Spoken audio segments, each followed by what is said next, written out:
у нас увеличилось количество абитуриентов, которые поступили к нам на бюджетной основе. Больше 65% – это дети участников специальной военной операции. Это нормальное явление, когда после окончания первого семестра какая-то часть, небольшая часть, они приходят и говорят: это не мое, это абсолютно правильно. Наши преподаватели имеют очень большой и колоссальный опыт работы, в том числе и в условиях военного времени. Более 47 уже наших выпускников в зоне проведения специальной военной операции. Те, которые к нам, ребята, приезжают, наши выпускники, они очень-очень немногословны. У нас в колледже тогда обучалось 18 мальчиков.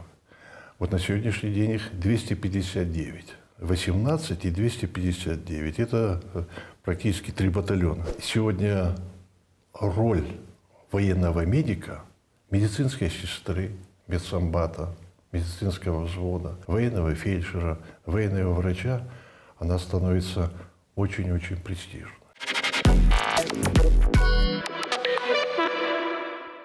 Зимняя сессия уже завершилась, студенты вернулись с каникул, а это значит, в СУЗах и вузах началась активная учебная работа, в том числе и в Северо-Осетинском медицинском колледже. Каким будет новый 2026 год у будущих работников здравоохранения, мы поговорим с директором Таймуразом Ривазовым и заместителем по воспитательной работе Лаймой Гаховой. Здравствуйте. Добрый день. Таймураз Дмитриевич, давайте подведем итоги прошедшего 2025 года. Тем более он был юбилейный для медколледжа, вы отметили 105 лет. Вот расскажите, каким был 2025 год? Во-первых, добрый день. Как всегда, приятно находиться у вас в студии. Я не скажу, что 2025 год принципиально отличался от предыдущего периода времени, но, тем не менее, много знаменательных дат и событий было в череде событий, собственно. И это очень важно, о которых можно сказать. Прежде всего, у нас увеличилось количество абитуриентов, которые поступили к нам на бюджетной основе. Я думаю, это совместная работа с Министерством образования. И я абсолютно уверен, что это правильное абсолютно направление. Потому что за последние 3 года, конечно, условия приема, они несколько изменились.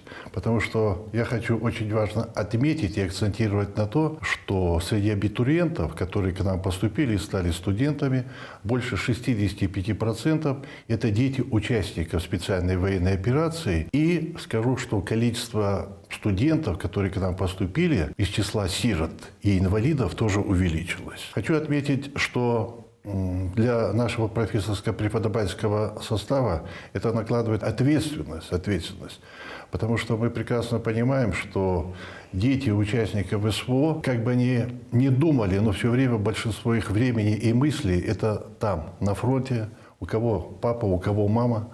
И поэтому, конечно, всегда надо выдерживать чувство такта и правильного поведения, то, что у нас создается. Это очень важно. Для качественного успеха в любом образовательном учреждении, не только у нас, я считаю, что должно быть 3 крайне принципиальные позиции. Это чтобы наши аудитории, учебные комнаты отвечали тем требованиям, которые есть на сегодняшний день, то есть отвечали требованиям СНИПом и СанПином. Вторая очень важная задача – это чтобы наш преподавательский состав был практикоориентированный. И я вам скажу, что не то, что больше 90%, но абсолютное большинство наших преподавателей – это и преподаватели с большим опытом работы. И третье – это очень важный аспект – это табельное оснащение, потому что мы должны идти в ногу с новыми IT-технологиями, и это нам удается. Я думаю, что совершенствовать вот эти 3 важных направления мы всегда добивались и будем добиваться в дальнейшем успехе. Надеюсь, что это у нас получится. Я уточню, вы сказали, что количество бюджетных мест увеличилось, а да. вот если сравнивать числа, насколько увеличилось? На 120 человек. Это большая цифра, и это очень важно. И в то же время меня очень радует, что количество абитуриентов, желающих к нам поступить, из года в год растет. Почему? Степень ответственности очень важной профессии. Помогать людям, быть медицинским работником. И не могу не ответить, очень важное направление, которое мы совместно работаем с Министерством образования и науки нашей республики, то, что на протяжении последних 3 лет у нас по четвергам приезжают школьники со всех школ нашей республики. Это очень важно. Программа называется «Шаг в будущее». И вторая программа называется «Суббота в СПО», когда по субботам к нам приезжают школьники. И когда будущие наши абитуриенты воочию видят, они имеют уже представление о будущей своей профессии. И это очень важно. Уже на этапе, когда семиклассники, будущие девятиклассники, они делают правильный выбор профессии, практикоориентированные направления. Потому что мы все прекрасно понимаем, что быть медицинским работником – это больше ответственность большая как перед тобой, так и перед будущим пациентом в том числе. А какие главные достижения медколледжа, преподавателей, студентов, по вашему мнению? Я думаю, что прежде всего тяга к знаниям. И как бы ни говорили, все-таки у абсолютного большинства студентов она есть. Но это нормальное явление, когда после окончания первого семестра какая-то часть, небольшая часть, они приходят и говорят, это не мое, это абсолютно правильно, абсолютно. Потому что свою профессию нужно, как я сказал ранее, любить ее и совершенствовать. Это что касается наших студентов. То, что касается преподавателей, очень важно, чтобы их знания, которых они доходили до наших студентов. Поэтому вот то, что очень важно, любые занятия, как теоретические, так и практические, они идут как бы состоять из 3 направлений. Это диалог, сперва монолог, диалог и потом уже дискуссия. Потому что это дает право каждому студенту высказать свою точку зрения. И это очень правильно. И самое главное, то, о чем я тоже говорил, то, что наши преподаватели имеют очень большой и колоссальный опыт работы, в том числе и в условиях военного времени. Поэтому доминирующая сегодня, конечно, военно-тактическая медицина, которой мы сегодня обучаем. И очень важно вот это направление совершенствовать. И когда вы задаете вопрос, я считаю абсолютно правильный, что нового. Я считаю так, что вот наши студенты медицинского колледжа получают диплом о среднем образовании, диплом медицинского работника. Кроме этого, они физически здоровы, и, что очень важно, они владеют всеми видами стрелкового оружия. Поэтому те военные классы, которые сейчас создаются, и у нас он создан, я считаю, что это очень-очень эффективно и необходимо на данный период времени. Давайте тогда более подробно поговорим о нововведениях, наверняка их побольше. Вот что изменилось в 2025 году в медколледже? Первое, о чем я говорил, одно из главных условий для качественного образования, чтобы наша аудитория отвечали всем требованиям, которые сейчас есть. Я не представляю учебный процесс без новых современных технологий, связанных с IT-технологией. Это одно из самых главных направлений. Второе, для того, чтобы очень важно, чтобы студент, наша задача научить его думать, мыслить, и большая часть, чтобы он мог самостоятельно заниматься в неурочное от учебы время, вот в этом направлении. И, конечно же, вот это оснащение, которое сейчас есть современные, манекены, все условия есть, и то, что мы вот сделали симуляционные классы для отделения реанимации, по общему уходу, по акушерскому уходу, по фармацевтическому направлению, по всем тем направлениям, которые существуют на сегодняшний день.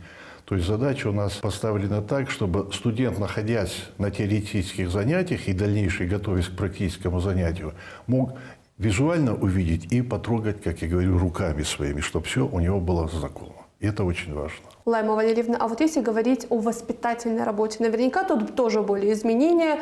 Вот что изменилось в 2025 году? На что вообще делали акцент? В нашем колледже воспитательной работе уделяется огромное значение, потому что у нас на первом месте прививание чувства принадлежности к своему народу, знание истории своего народа, сохранение традиций и обычаев, прививание искренней любви к своей родине, чтобы наш студент, наш выпускник был готов служить своей отчизне. И все эти задачи — это не только наша первостепенная задача, но и задача всего государства, правительства. Этим занимаются образовательные учреждения всех уровней. Но в первую очередь это задача каждой семьи, потому что ребенок выходит из семьи, и, глядя на своих студентов, мы видим их родителей. Как известно, наибольший подъем патриотизма в нашей стране пришелся на годы Великой Отечественной войны и послевоенного времени. Мы все росли на примерах мужества, самоотверженности, самоотдачи наших дедов, прадедов. И в каждой семье есть такие герои. Нет у нас ни одной семьи, где не было участников Великой Отечественной войны. Поэтому особо ничего придумывать не надо. Надо детям рассказывать о семье, о их дедушках, бабушках. И когда ребенок это узнает, он переполняется этой гордостью. Работа у нас очень разноплановая. Вот Эмраз Дмитриевич упомянул, военный класс у нас создан. Военным классом заведует Гицаев Валерий Афанасьевич, полковник в отставке. Он у нас работает уже 3-й год, преподаватель, проводит большую работу по патриотическому воспитанию. Огромную роль в этом воспитательном процессе оказывает и советник директора по воспитательной работе Базева Диана Григорьевна. В основном мы втроем все вместе проводим. Еженедельно у нас в актовом зале проводятся мероприятия. Нету ни одной даты памятной, которую бы мы не отмечали. И мы не отмечаем для галочки. Все идет очень масштабно, с размахом. В зале все время на глазах студентов бывают слезы к концу мероприятия. Все мероприятия начинаются с прослушивания гимнов. Все студенты знают гимны. Хочется, чтобы они, конечно, пели эти гимны, но пока стесняются. Наши ежемесячные встречи в актовом зале с представителями религиозных организаций, общественных организаций. Со многими мы сотрудничаем. Со многими организациями у нас налажена волонтерская работа. Наши студенты являются волонтерами многих общественных организаций. В том числе и мы сотрудничаем с волонтерами-медиками СОГМА. Большую работу проделываем, и при поступлении для наших выпускников вот эти волонтерские книжки оказывают хорошую помощь, баллы необходимые. И вообще их увлекает эта работа. Классные руководители проводят большую работу у нас по средам, классные часы. И вот эта воспитательная работа, она идет по всем фронтам, так сказать. Студенты увлечены. У нас много концертов проводится, у нас очень талантливая молодежь. Мы за пределами колледжа очень много мероприятий проводим, участвуем во всех форумах, конкурсах, сами их проводим. Возле колледжа у нас парк имени Аксауколева, и Эмраз Дмитриевич уже несколько лет назад взял над ним шефство. Парк бывает в идеально ухоженном состоянии. Это все наши студенты. Деревья белятся в год несколько раз, и там находится обелиск жителям Остинской Слободки, которые были участниками Великой Отечественной войны. Вот возле этого обелиска на 9 мая ежегодно, уже в течение 5-6 лет, мы проводим торжественное мероприятие, потом бывает возложение цветов. В мероприятии участвуют не только наши студенты, но и школьники нескольких школ, с которыми мы сотрудничаем. Бывают жители Остинской Слободки сами. События, они оставляют, конечно, неизгладимые впечатления у студентов. И спустя много лет даже выпускники, когда приходят к нам, встречаются, вспоминают именно вот эти мероприятия. Не столько учебный процесс, потому что это их сплачивает и прививает вот эту любовь, вот этот патриотизм. Патриотизм – это любовь к родине. Нельзя любить то, чего не знаешь. Стоит познакомить студентов с историей, с обычаями. Друг с другом они общаются. У нас более 13 национальностей учатся. И они никак не различаются между собой. Очень сплоченные у нас группы, очень дружные группы. И когда дети общаются, узнают друг друга, вот эта любовь, она возникает сама по себе, ничего придумывать не надо. Разносторонние медики у нас получаются. Да, очень. Мы знаем, что немало выпускников сейчас участники специальной военной операции. Вообще, сколько их сейчас на передовой? И, насколько я знаю, вы же постоянно с ними на связи, вы отправляете им гуманитарную помощь, плетете маскировочные сети. Более 47 уже наших выпускников в зоне проведения специальной военной операции. Некоторые из них с первых дней. Когда они пребывают в кратковременном отпуске, не бывает такого, чтобы они не пришли к Эмразу Дмитриевичу. Мы встречаемся с ними и по возможности организовываем встречи в актовом зале со студентами. И когда студенты слушают своих старших товарищей, которые вчера были на их месте, они, конечно, загораются. И вот эта самоотверженность, самоотдача наших выпускников вдохновляет наших студентов. и многие стараются быть похожими на них.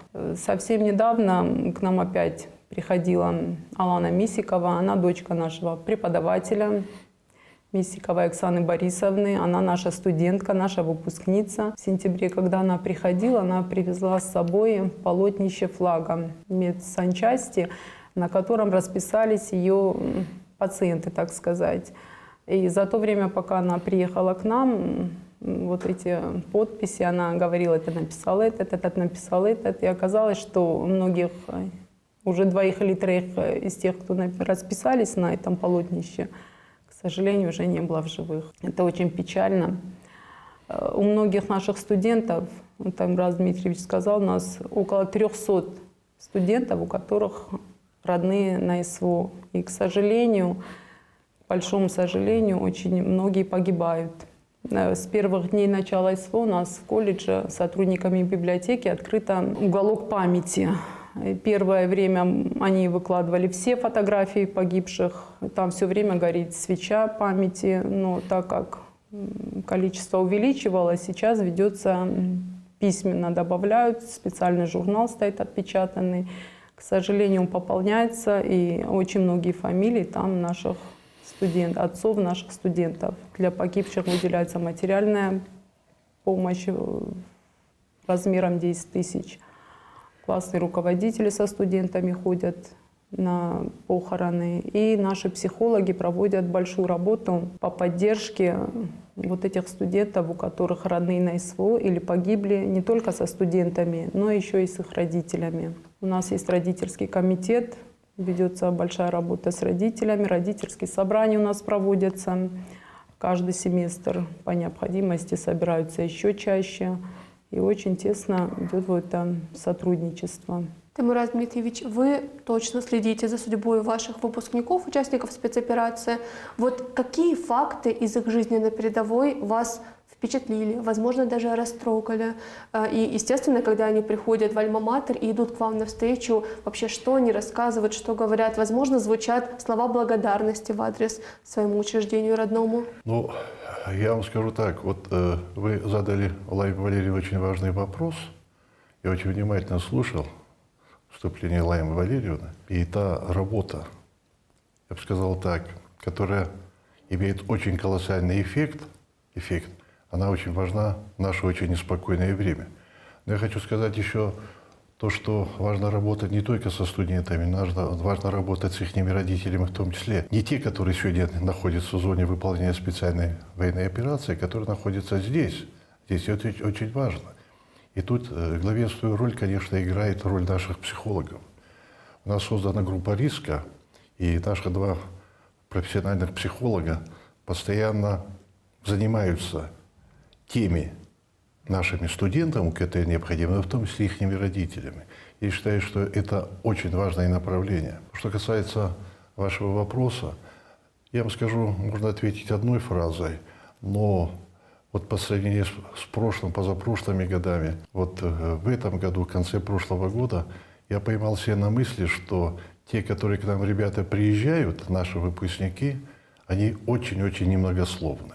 А то, что касается непосредственно их работы, то, что они делают, вот я всегда привык оперировать цифрами, статистикой. Я считаю так, это очень важное направление. И вот то количество наших выпускников на сегодняшний день, о котором сказала Лайма Валерьевна, хотя я допускаю, что их больше. Ведь если так чисто арифметически вот так посчитать 47-48 на сегодняшний день, что они каждый день спасают несколько жизней, сколько же их получается в день, за 10 дней, в месяц и в год. Это 1000 людей, спасенных людей. Ведь они работают на передовой. И, конечно, вот их опыт военных медиков обязательно надо учитывать, что мы и делаем. И, конечно же, бывает очень интересно, когда после того поздоровались, спросили, как, что. А потом уже, когда переходишь на чисто профессиональный вопрос, а что вы вот наиболее с чем сталкиваетесь, да? Конечно же, вот эта информация, она очень важная. Поэтому элементы военно-тактической медицины надо наращивать, и что мы и делаем, И не дожидаясь, пока первокурсник перейдет на практические занятия, я считаю, что этому надо обучать практически с первых дней. В том числе, в обыденной жизни в том числе. Мы сейчас говорим о военном аспекте, но мы же всегда понимаем и должны быть готовы. Мы никогда не уйдем от дорожно-транспортных происшествий, от любых катаклизмов, которые могут произойти. И наш студент, пока еще не готовый специалист, но должен брать на себя степень ответственности в любой момент сделать то, что он может, а мы должны этому его научить. Это очень важно. И очень важно, поэтому, когда вот сейчас, к сожалению, возрастает угроза беспилотных летательных аппаратов, это очень важно, чтобы не то, что наши студенты, но и наше гражданское население об этом знало. Вот возвращаясь к вашему первому вопросу, что нового? Этап обучения, программа, которая называется «Оказание первой медицинской помощи», более 1000 человек, в том числе для старшеклассников, в том числе для студентов техникумов. И мы пришли к убеждению, что этому нужно обучать и гражданское население в том числе, что мы сейчас и делаем. Поэтому каждый, я считаю, житель Северной Осетии, да не только Северной Осетии, нашей необъятной России, должен знать элементы оказания первой помощи. Это случается мгновенно. И вот первые минуты, первые золотые минуты, 5 минут, они очень важны. Потом приедет специализированная бригада скорой помощи, потом приедут специалисты. Но до этого надо провести все мероприятия, чтобы не было угрозы жизни человека. Это очень важно. К этому и призывает наша благородная профессия. Я не могу не сказать о том, что о наших ребятах, о мальчиках. Вот вспоминая анализ и статистику 5-6-летней давности, вот когда я посмотрел по структуре наших студентов, у нас в колледже тогда обучалось 18 мальчиков. Вот на сегодняшний день их 259. 18 и 259. Это практически 3 батальона. И очень важно то, о чем мы с вами говорим, оно и должно быть вот, чувство патриотизма, чтобы прививать знания наших ребят, да и девочек тоже, к служению в вооруженных силах. Это очень важно. Поэтому вот так, опять-таки анализируя, вот 25-й год, из 42 наших выпускников сестринского отделения, 39, они сейчас служат в вооруженных силах. Даже есть 2 случая, когда у 2 наших ребят, медбратьев, медицинский отвод, и то они приходили ко мне и просили походатайствовать, чтобы их призвали в вооруженные силы. Это очень важно. Отдать долг в вооруженных силах своей родине, я считаю, это один из итогов той работы, о которой мы на сегодняшний день говорим. И очень важно на тот период времени, период их обучения, ведь определенная часть, я скажу, это немалая часть наших выпускников, они дальнейшую судьбу связывают с обучением в высших медицинских образовательных учреждениях. И это очень важно. Я вам хочу сказать, что на сегодняшний день в нашей медицинской академии более 82 студентов, выпускников нашего колледжа. И вот по моим подсчетам, где-то 25-26 наших выпускников в этом году уже получат дипломы, врачебные дипломы. Я абсолютно убежден, что вот на них я полностью рассчитываю. И те ребята, которые сейчас закончат, конечно, у них дело чести отслужить в вооруженных силах. Подводя небольшую чертой, я хочу сказать, что сегодня роль военного медика, медицинской сестры, медсанбата, медицинского взвода, военного фельдшера, военного врача, она становится очень-очень престижной. И это очень важно. И вот в этом направлении надо работать постоянно. И мы не должны замыкаться только в образовательном процессе в тот период времени, когда студент находится в стенах аудитории. Ведь большая часть, в том числе суббота, воскресенье, после занятий на каникулах, он находится дома. И важно, чтобы то, о чем мы с вами говорим, вот это направление продолжалось дома в том числе. Я думаю, это абсолютно правильное направление, и это должно говорить, оно и говорит о здоровье нашей нации в том числе. То, о чем говорила Лайма Валерьевна, у нас более 18 национальностей с нашей любимой России, но их объединяет чувство, понятие есть корпоративность, есть коллегиальность. Но в медицине только есть доминирующее слово коллегиальность. Вот это их объединяет. Потому что чувство периода, пока они студенты, они становятся как одна семья. Я абсолютно уверен, когда я вижу эти светлые лица в аудитории, ведь среди них будущие руководители лечебных учреждений, будущие доценты, профессора, полковники, генералы медицинской службы. И мы на них рассчитываем. Собственно, так оно и будет. Поэтому правильное воспитание, правильные направления, практика ориентированная, вот это все вместе должно получать результат, то, о чем мы с вами говорим. А результат то, я могу сказать, что все наши ребята, которые не имеют отношения к медицине, но служат в различных родах войск, которые получили ранения и травмы, благодаря именно медицинским работникам, я не отделяю врачей, медсестер, они работают абсолютно правильно и в правильном направлении. Благодаря им сохраняются тысячи жизней, и они возвращаются. И мы должны в том числе быть готовыми в дальнейшем их трудоустройстве в том числе. И у нас есть абсолютное понятие, когда-то специальная военная операция закончится, я думаю, в ближайшее время. И когда наши выпускники вернутся с фронта, я считаю, что они должны быть в первую очередь трудоустроены и делиться своим богатым опытом. И вот среди наших выпускников лично я вижу уже 5-6 человек, после того, как они вернутся в гражданской позиции своей жизни, я их приглашу преподавателя в медицинский колледж. И я им об этом сказал, и они об этом знают. Так что ответственность у них тоже есть определенная. Вернуться к мирной жизни и передавать свой богатый военный опыт нашему будущему поколению. Хотя по возрасту они, знаете как, там практически нет ребят в возрасте 30 лет, я имею в виду среди наших выпускников, 19, 20, 23, 25, не старше. А у них вся жизнь еще впереди. И это очень важно. И мы их ждем с победой. Лайма Валерьевна, а вот как будущие работники здравоохранения относятся к культуре? Вот в Северной Осетии заняла первое место среди регионов России по использованию потенциала Пушкинской карты. Это специальное приложение, которое позволяет бесплатно посещать театры и музеи.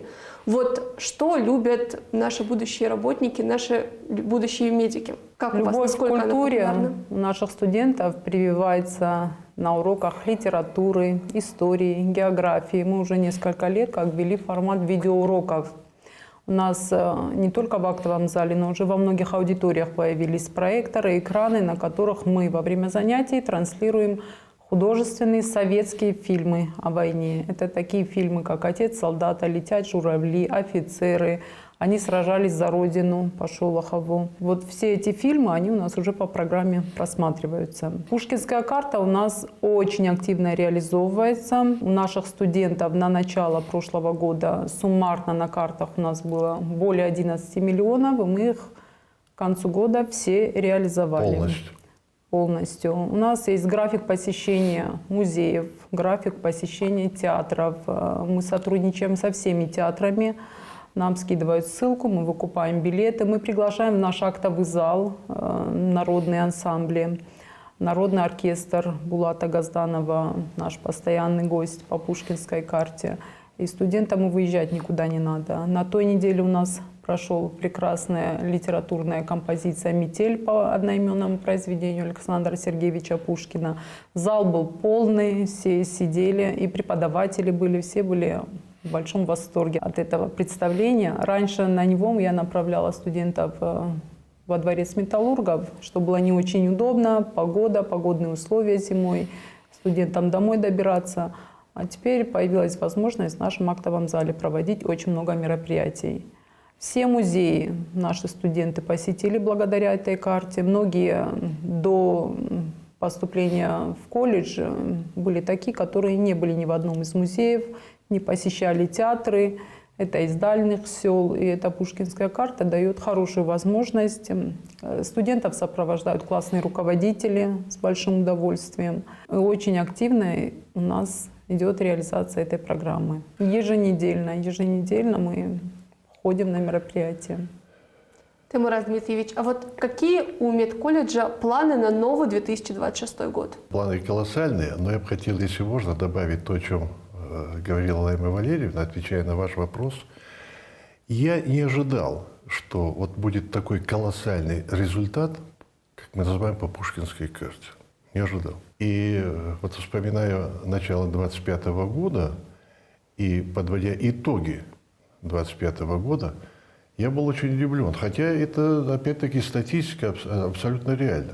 Нет ни одного театра в Северной Осетии, нет ни одного музея, нет ни одного концертного зала, чтобы студенты медколледжа с преподавателями не побывали там. Вот Лайма Валерьевна сказала, что буквально 1,5-2 недели, по-моему, вы первые уже по Пушкинской карте послушали великолепное выступление этого замечательного оркестра. Буквально вчера у нас была встреча с директором школы космонавтики имени Руслана Кумаева. Наметили тоже совместные мероприятия. Это единственная школа, где есть абсолютно все. И в том числе космические аппараты, которые побывали в космосе. И не побывать там, я считаю, что это невозможно. И мы уже готовы к этому. Хотя я допускаю, я даже скажу так, я абсолютно уверен, что среди наших студентов, которые побывают там, у некоторых, особенно у ребят, сознание что-то изменится. И у них мысль появится, а почему мне не побывать в космосе? И пусть эта моя мысль не будет такой виртуальной, да? Может быть, она сегодня виртуальной, но вот среди своих студентов я вижу и будущих ребят, которые будут вот в сфере космонавтики заниматься, в том числе и космической медициной в том числе. Вот поэтому разносторонний подход к понятию культура – это очень важно. И мое глубокое убеждение, что вот на сегодняшний день только культура. И еще раз культура, и в том числе доминирующая национальная культура должно стать основным доминирующим направлением и вектором направления в нашей жизни. Теперь, что касается вашего вопроса на 26 год, конечно, то, о чем мы с вами говорили, я могу сказать несколько направлений, но учитывая краткость времени, есть, что основная задача, вот, те направления, которые у нас есть, не останавливаться на них и двигаться дальше. Когда мы говорили о нашей работе, самое главное, чтобы это носило системный характер. Это очень обязательно. По всем абсолютно направлениям. Поэтому шаг в будущее, школа профессиональной ориентации и много-много других направлений, IT-технологии.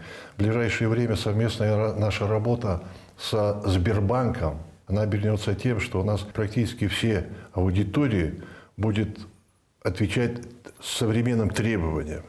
Не могу не сказать спасибо сегодня руководству банку ВТБ, с которым мы тоже тесно сотрудничаем. Периодически те вопросы, которые у нас возникают в плане оснащения и совершенствования нашей аудитории, и в том числе нашей научной библиотеки. Кстати, насчет научной библиотеки я могу сказать отдельно, буквально 2 слова, что у нас это самая богатая библиотека научно-медицинская, 78 тысяч томов. 78 тысяч томов.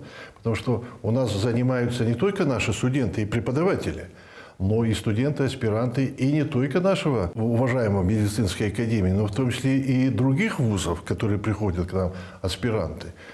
И это очень правильное направление. Путей совершенствования очень-очень много.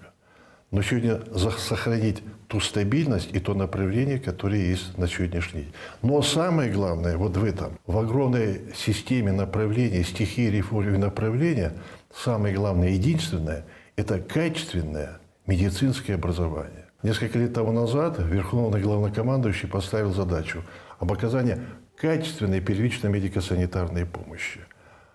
А чтобы ее оказывать, нужно научить. Вот то, чем и мы и занимаемся. Поэтому вот это, я считаю, очень важное направление. Пройдет какой-то период времени, как говорится, Бог даст.